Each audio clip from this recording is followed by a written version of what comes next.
মার্কা শাপলা চাওয়ার মুহূর্তে এই মার্কা দেখেই কিছুটা ভীত হয়ে যায়। কারো যদি নার্ভ ঠান্ডা হয়ে যায় তাহলে আমরা তাদেরকে বলে দিতে চাই যে এটা তো শুধুমাত্র মার্কা। এরপরে বাংলাদেশের ঐক্যবদ্ধ তরুণ সমাজ, ছাত্র জনতা একসাথে বাংলাদেশ বিনির্মাণের জন্য রাজপথে নামবে।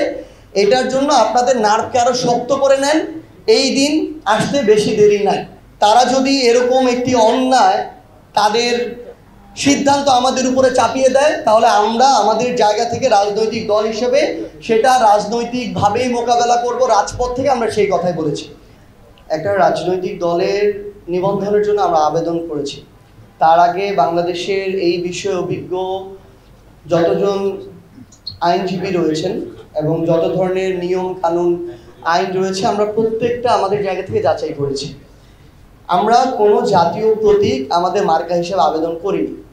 জাতীয় প্রতীকের যে সংবিধানের যে ডেফিনেশন রয়েছে সেটা অনুযায়ী শুধুমাত্র শাপলা কোনো জাতীয় প্রতীক না।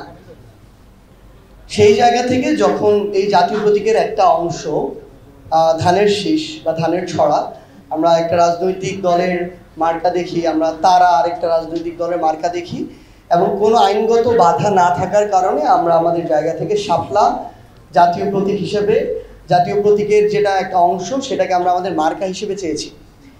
এখন গতকালকে নির্বাচন কমিশনের যিনি সচিব মহোদয় আছেন তিনি তার জায়গা থেকে বলেছেন যে তালিকায় শাপলা নেই, এই জন্য দেওয়া হবে না। দেখেন, উনি কিন্তু কোনো আইনগত বাধার কথা বলেননি। তো আমরা তো আজকে থেকে কয়েক মাস আগে আবেদন করেছি, এই আবেদনের পরবর্তীতে এই তালিকা সংশোধন হয়েছে এবং তারা যদি চায় যে কোনো মুহূর্তে এই তালিকা সংশোধন করতে পারে। তাহলে এটা তো তাদের কাজ ছিল যে তালিকায় কোনো মার্কা যোগ করবে না বিয়োগ করবে, এটা তো তাদের কাজ। তো তারা যখন সেই কাজ করে না, আমরা মনে করি এখানে তাদের হয় সদিচ্ছার অভাব আছে অথবা তারা কোনো ব্যক্তি, গোষ্ঠী, দল, প্রতিষ্ঠান দ্বারা প্রভাবিত। একটা গণঅভ্যুত্থান পরবর্তী বাংলাদেশের এরকম একটা স্বাধীন প্রতিষ্ঠান এভাবে প্রভাবিত হয়ে কোনো একটি সিদ্ধান্ত দিতে পারে না। তারা যদি এরকম একটি অন্যায় তাদের সিদ্ধান্ত আমাদের উপরে চাপিয়ে দেয় তাহলে আমরা আমাদের জায়গা থেকে রাজনৈতিক দল হিসেবে সেটা রাজনৈতিকভাবেই মোকাবেলা করব। রাজপথ থেকে আমরা সেই কথাই বলেছি।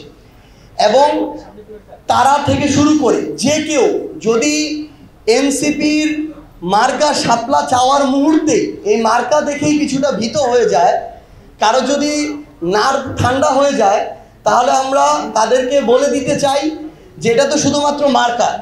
এরপরে বাংলাদেশের ঐক্যবদ্ধ তরুণ সমাজ, ছাত্র জনতা একসাথে বাংলাদেশ বিনির্মাণের জন্য রাজপথে নামবে। এটার জন্য আপনাদের নার্ভকে আরও শক্ত করে নেন, এই দিন আসতে বেশি দেরি নাই।